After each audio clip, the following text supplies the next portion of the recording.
Welcome to this week's installment of the Fitness Edda. I am your host, Eric Castiglione, owner and head coach of Viking Athletics. We are into December now, so pretty much the entire month of December I'm wearing Christmas sweaters because it's cold out and they are warm. And since we're in the holiday spirit, that leads nicely into our topic for this week, which is weight loss during the holidays. It's listed as a question rather than a statement. Is it a good idea? We're going to talk about different factors that you should consider and give our recommendation on how to handle this. But first, if you like these videos, give us a like, give us a subscribe, comment for the algorithm. Shoot us a comment about what you want to see covered. Any questions, we're happy to help. So, what we're going to cover in this week's episode, we're going to talk about weight gain statistics. We're going to talk about the different factors that affect appetite. It's more than just being hungry. We're going to talk about how to set yourself up for success now that it is the end of the year. And we're going to give you some practical tips on how to do that. So setting yourself up for success is more of a mindset. The tips are practical steps that you can take to implement that. Should be one of our shorter videos. So, from the Chan School of Public Health, that is at Harvard, most adults gain a half to 1 kilo per year, so 1.1 to 2.2 pounds. And the important thing to understand is that this is weight accumulated that is not lost. So the scale may fluctuate 5-10 pounds from season to season. You may sweat more in the summertime. You may have a lower body weight. As water weight fluctuates. We're talking about body fat stored that you do not end up losing. Because again, it's a dynamic system. You can store fat, you can burn fat. So cumulative, adults are gaining roughly 1 to 2 pounds per year. And that means that in a 5-year period, we're looking at 5 to 10 pounds of weight gain. Again, they don't lose this. It is not linear throughout the year. So what that means is you're not gaining the same amount of weight every month. And if you can just curb 1 month, you're going to have significantly less weight gain. It ebbs and flows with the seasons. As we said, you may be sweating more in the summertime. You may be more active going outside. A lot of people tend to hibernate a little bit more in the cold. They don't like to go outside as much. And then, of course, we run into the holidays. And 50 to 90% of that weight gain, so of the 2 pounds that people gain, you're going to, if you do the math, the range is at a minimum, if we're gaining 1 pound, 50% of that is half pound. And then 90% of 2 pounds is 1.8 pounds. So the vast majority of the weight gain that people accumulate throughout the year that they don't end up losing, they just pile it on year over year, happens during the last 6 weeks of the year. And so we actually posted a nice mindset piece about how people shouldn't stress out too much about Thanksgiving. It's only one meal. Don't beat yourself up over one meal. You can get right back on track after. And that's kind of having a healthy relationship with food, is that you're not so paralyzed by fear that you can go out and enjoy yourself. The flip side to that is that Thanksgiving, yeah, it's one meal in isolation, but it's also part of the last 6 weeks of the year where that weight gain tends to happen. Because what else do we have going on? You may have some lingering Halloween candy that's still out, not to mention all the Christmas candy that comes out, the red and green M&Ms, the Hershey Kisses, all that fun stuff. You've got Thanksgiving itself, which is a big meal, and you got all the leftovers thereafter. Christmas cookies and pies. This is a big time for sweets, and they're just kind of sitting out. When I worked in an office, we would routinely see cookies out for grabs. Someone wanted to be nice, they brought it into the office, they're just sitting there. You've got holiday parties. Most people have at least one, if not more. You might have an office holiday party, you might have friends' holiday parties. It's a big time of year for festivities. A lot of alcohol. Christmas Eve itself, Christmas Day, if you celebrate Hanukkah or Kwanzaa or whatever you celebrate.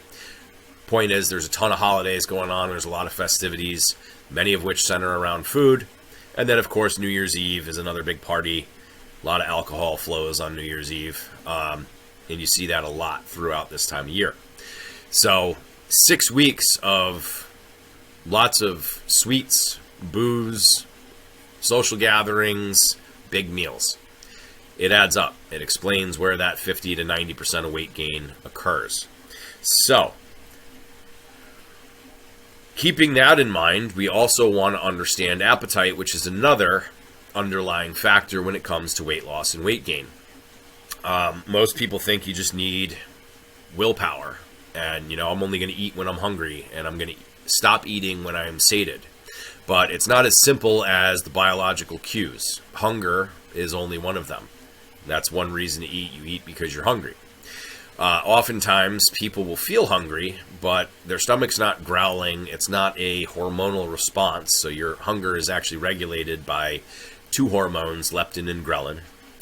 And sometimes, if you're sitting on the couch at night and you're watching TV, you might be bored and you just want something to do with your hands. And that's when people start snacking. You're not really hungry.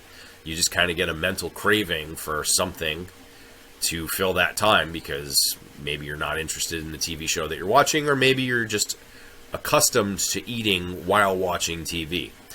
We see the same thing happen with alcoholic beverages. People unwind by watching TV and having a drink. It's a habit. The two of them are coupled. And figuring out ways to decouple that can be challenging. So boredom often leads to eating more than just hunger. Again, we talked about all the social gatherings this time of year. You probably have family gatherings too, and you're going to run into social pressure to eat. I'm sure many people can relate. You're at a relative's house, you're trying to be good, you're trying to limit how much you're having, and, grandma comes in, why aren't you eating? You don't like my cooking? You're pressured to try all the dishes, you're pressured to go back for second helpings. And then, of course, we have emotional coping. A lot of people eat as an outlet. Some people drink, some people eat. It's just a coping mechanism for other emotional stress that's going on. And we certainly see a lot of that throughout the holidays. Some people have lost loved ones during the holidays, and rather than being a super happy time of year, it's a sad time of year. We already talked about the social pressure from grandma forcing you to eat second and third helpings. Then you could also feel guilty about indulging, or you could feel guilty about making grandma upset, and so you end up eating later. You see that compounding effect. That's a nice double whammy right there. So there's a lot going on when it comes to appetite, and it's not just about eating because you're hungry or eating to fuel your body. So much more complicated than that, and the holidays in particular can really just pile on and add to that. So a lot of people will say, well, just say no, because that worked so well for the war on drugs. Arnold Schwarzenegger's got a fun clip out there. Put the cookie down! It's not that simple. Willpower is largely an illusion. Unless you are a comic book character, Batman has an iron will, and Doctor Doom has the resolve beyond anybody else.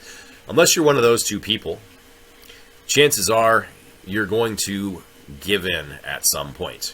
So when we talk about willpower, most people think of willpower as the ability to resist temptation. But Oscar Wilde said it best, the only way to resist temptation is to yield to it. In other words, it's no longer tempting when you give in. The people that are the most disciplined are the ones that don't put themselves in situations to be tempted. Another pop culture reference for you. Mr. Miyagi said, best block or no be there. Don't get into a situation where you have to resist it. So, again, when you're setting up your own environment at home, that might be doable. Maybe I don't put cookies on the counter for myself to eat. Or maybe I'm limiting the amount of sweets and treats and alcohol that I keep in my house. If it's not there, you can't have it. But what happens when you're in a social gathering? Again, the temptation is a heck of a lot greater. And we already covered social pressure and guilt and feelings of being left out if you're not participating in all that. So if we understand all these factors of the appetite, and we understand that weight gain tends to happen in the last 6 weeks of the year, what do? You'll see a lot of health and fitness gurus this time of year say, if it's worth doing it all, do it now. In other words, why wait for the new year to get started? Start right now. Everybody's always looking for the next reason to delay and finding the perfect time to start, and there is no perfect time to start. And they have a point. Momentum is very important. It is the law of compounding interest. Small little steps over time yield big results. You don't have to change everything all at once. Start small. But if we understand that you're going to be pressured in all these situations, do we even want to attempt holiday weight loss? So in other words, yeah, we want to get started and we want to be successful. We don't want to set ourselves up for failure, but we've got 6 weeks of just total madness to contend with. So how can you have your cake and eat it too? And excuse the expression, since we are talking about weight loss, it seemed appropriate. If you were trying to start healthy habits this time of year, I would focus on exercise first.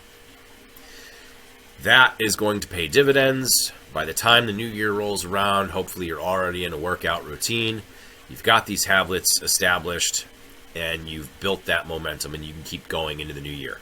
Typically, people see a dip in motivation about 6 to 8 weeks in, but if you do the 6 weeks now, when that dip in motivation tends to occur, it'll be the new year, and you'll have support of everybody else that's on a health kick, and you can kind of ride through that and hopefully overcome the lack of motivation, and at that point it's a habit and you're disciplined enough to carry on. As far as weight loss goes, our recommendation is to not attempt it.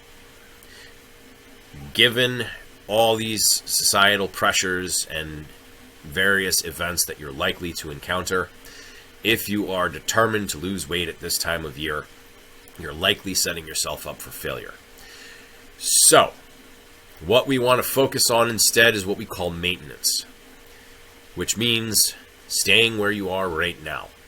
We know that 50 to 90% of weight gain occurs during the last 6 weeks of the year. If I can avoid gaining weight and just stay where I'm at right now, I'm already ahead of the game come the new year.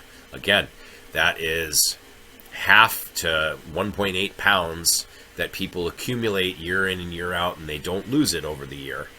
If I can just avoid that weight gain, it's the same as I'm not putting myself into debt.